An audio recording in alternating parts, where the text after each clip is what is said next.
It may just be the closest thing to a get-out-of-jail-free card. Jaleel Stallings, charged with attempted murder, prosecutors say he shot at a SWAT team during the riots in May. Someone paid $75 grand cash to get him out of jail. Darnica Floyd, charged with second-degree murder for stabbing a friend to death. $100,000 cash, and she got out of jail too. There's Christopher Boswell, a twice-convicted rapist, currently charged with kidnapping and sexual assault in 2 separate cases. $350,000, all cash, and he walks out too. All 3 would probably still be sitting in jail if it wasn't for the Minnesota Freedom Fund, the group that paid their bail, no questions asked. Last time I was down there, said, we hate it when you bail out these sex offenders, was exactly what they said. And Greg Lewin is the group's executive director. I often don't even look at a charge specifics when I bail someone out. I'll see it after I pay the bail because it's not the point. It's just that it is not the point. The point is the system that we're fighting. And now the Freedom Fund has a whole lot more money for that fight. Prior tax returns show in a good year they pull in about $100,000 in donations.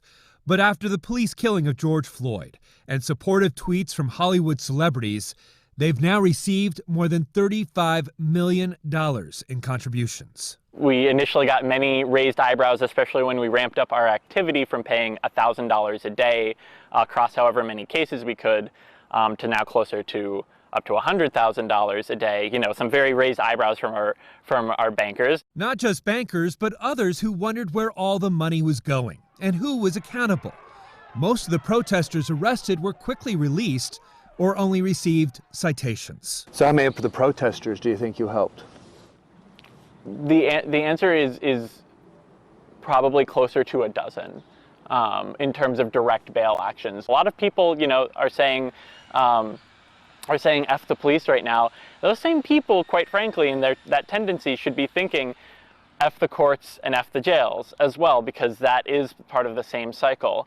The bail bond industry is highly regulated, but come to find out, when a third party like Minnesota Freedom Fund comes here to the jail and pays all cash to get someone out, there is no public record of that transaction. There is no transparency.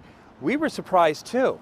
The only way the Fox 9 investigators found out about these Minnesota Freedom Fund cases was to dig deep into the individual court records to find a notation that Freedom Fund was paying for the bail.